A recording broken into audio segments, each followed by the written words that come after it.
Hey, if you're a small business owner, in this video we're going to talk about leadership. It's going to be quick and to the point, and you're not going to want to miss this because it's going to help you grow your small business. So check this out.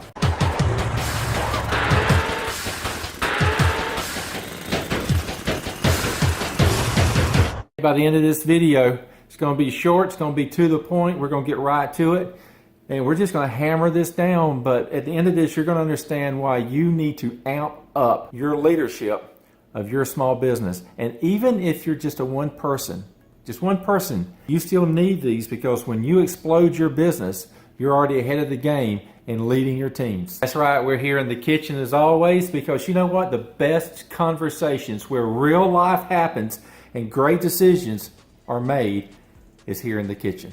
Hey, if this is your first time watching, my name is Joey, and I am on a crusade to help you improve your small biz life. In fact, my personal mission statement is your success is my business. You know, one of the things that I remember about starting my first small business was the fact that, I had a passion, I had the desire, I was aggravated at the friction that businesses were causing me in what I was trying to accomplish. So I got fed up with it because I knew there was a better way to do it. So I started my own small biz, grew it into a highly successful small rural town business, hired 22 people to work with me, and we were putting in 300 unique services per month to customers across 3 states.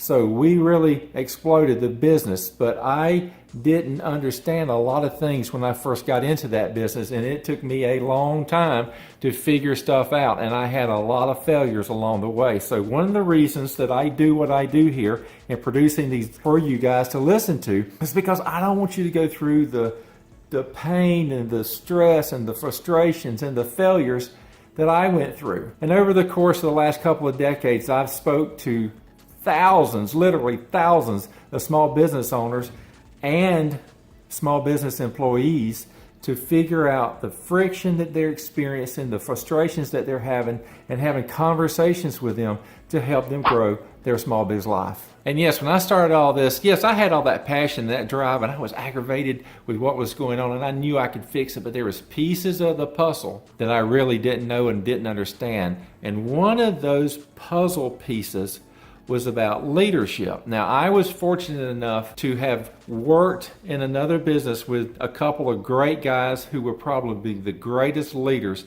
I have ever learned from. The CEO of the company, the regional sales manager that I reported to, and another guy that was just all about servant leadership. Even though they didn't call it servant leadership, this is where I learned it, because I learned it from them. And part of the process that you need to master in your small business is your leadership. So let's dive into 3 quick tips. We're going to get right into this, and we're going to get hardcore to the meat of it. Here's the first tip, and this doesn't matter if you're a company of 1 or a company of 1,000,000. It doesn't matter.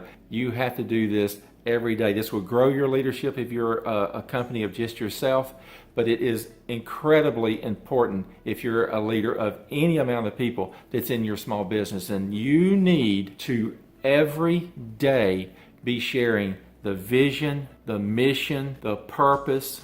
Here's why we're doing this. You have to be communicating the culture. Every time you have a conversation, you need to work some of that into the conversation. And even if you're talking to a customer, look, customers want to know what you're doing, why you're doing it, why. What's your why? What's your purpose? What is your crusade that's got you in front of them, helping them remove the friction that they're experiencing and whatever it is in that product and service that you're going to be providing them. 100% of the time, you have to be focused on this, and it's easy to get distracted by this, especially when you're a small business owner, because a lot of times you're wearing every hat in the business, because you're the sales, you're the marketing, you're the service, you're the delivery, you're the stocker, you're the finance person. You're wearing every hat, and I get it. It's so much to do, and you get tunnel vision on the doing versus the focus, the dream, the vision that you've got to be communicating to everybody all the time. Point number 1, do not lose focus that you've got to be a great communicator. Vision, mission, purpose, culture. Tip number 2, and this is another big one for you as a small business owner, is you have got to be the example. You have got to be the benchmark of excellence at all times. Look, life happens. I get that. You're going to have frustrations, whether it's personal, relationally, with a friend, a family member. Stuff gets in the way of always being on top of the world. Eat up with passion. And I want to tell you guys, passion really matters, and you cannot not focus on that. But you have to be the example for everybody. Now, if you're a team of one, you're building a habit. You're building, here's how I do, here's how I'm going to create this habit, because you keep focused on it and you keep doing it, so that when you start hiring 1 and 2 and 10 and 20 and 100, that is just ingrained in everything you do. Now look, when I say you have to be the benchmark of excellence, do not confuse that with I've got to be perfect all the time, because that is just not possible. Everybody fails. Everybody hoses something up. Everybody's going to screw something up every now and then. It just happens. The key is you learn from those failures. You cannot demand perfection in your people, because you're not going to be perfect all the time, but you are going to lead by example. That when I screw up, here's how I handled it. And I handled it professionally. I handled it with the customer first thought in mind. And I handled it by being vulnerable and open. You want to build trust in all your employees in your company. I cannot tell you how important that is, to have trust that your employees can come to you when they've hosed something up, so that together you can fix stuff. It's just going to happen. You cannot stop it from happening. But if you're a great example, if you're the benchmark of excellence, even excellence when things aren't going right, this is huge. This is the leadership that you need to be an example of for your customers to see, your employees to see, and you know what, your family wants to see. Be the example. Tip number 2. And lastly, this point that I want to give to you is one that I absolutely see an overwhelming majority of small business owners doing. And the challenge is, if you're a business of only one, the tip number 3 is this: work on your business more than you work in your business. Now, once you start getting employees, and that includes that first employee, that first team member, is you focus on working on your business, not in your business. It's the hardest thing to do. I host up here myself to start with. It took me a long time to figure that out. You know, I recently talked to a partner in the 62nd largest accounting firm in the United States, and that's a big firm. And I asked this guy, what's the biggest piece of advice that he gives small business owners? And he said the same thing: work on your business, not in your business. You have to work on your business, branding, marketing, growing your team members, coaching them, leading them, leadership with excellence, like we just talked about.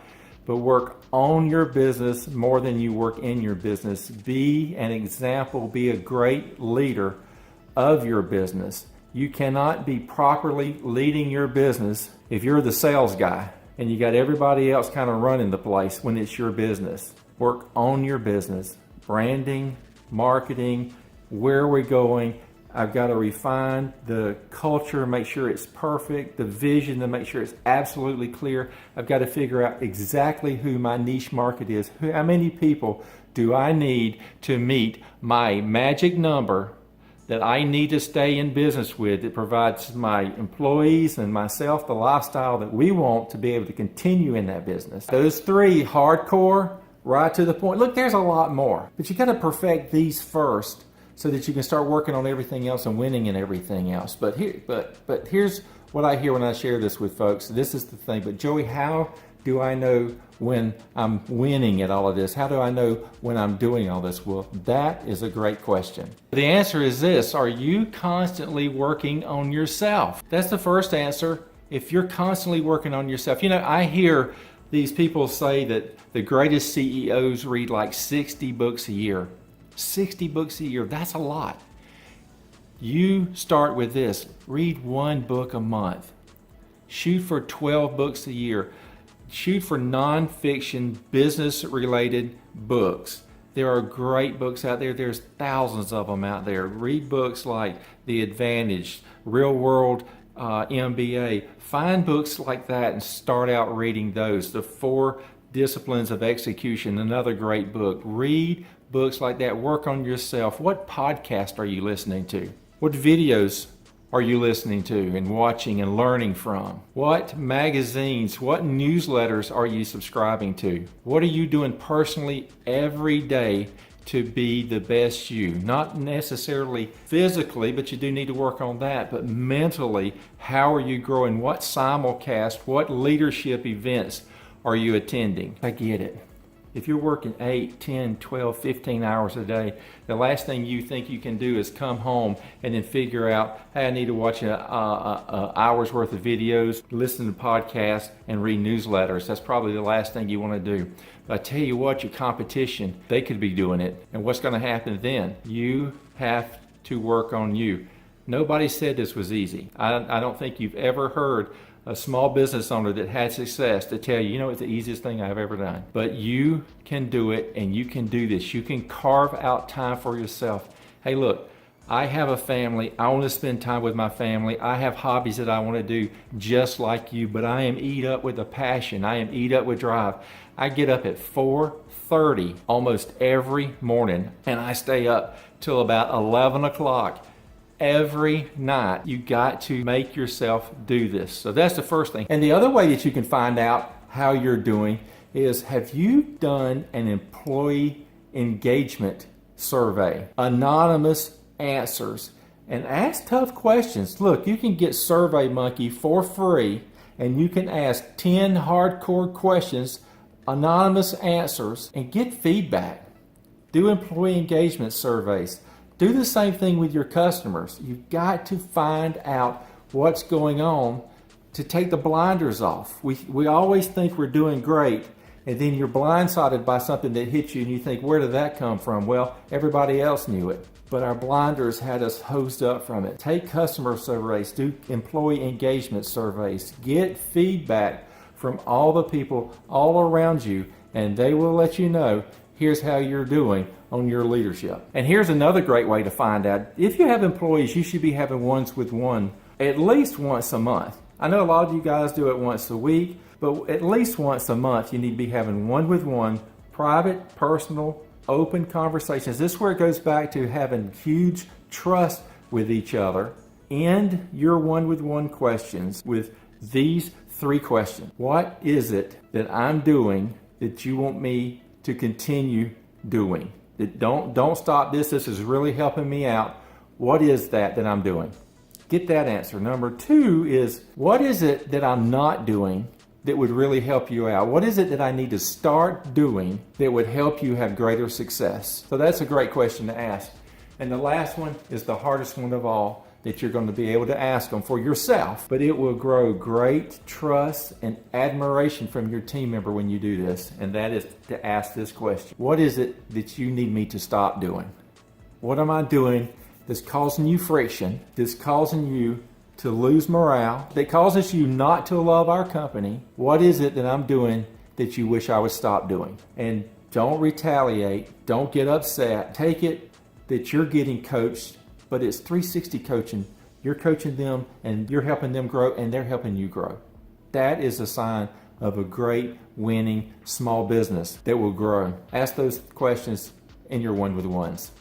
That is a sign of great leadership. Okay, you do those 3 things and there's no doubt that you'll find out whether you're doing a great job at your leadership part or not. Hey, while we were going over this stuff, did somebody come into mind, a colleague, another business owner that you're friends with, and you thought, oh my goodness, they need to really hear this message? Do me a favor, click that share button right here. It gives you multiple options to be able to share this with somebody else that could really benefit from it. And I would love to hear your comments about what I missed.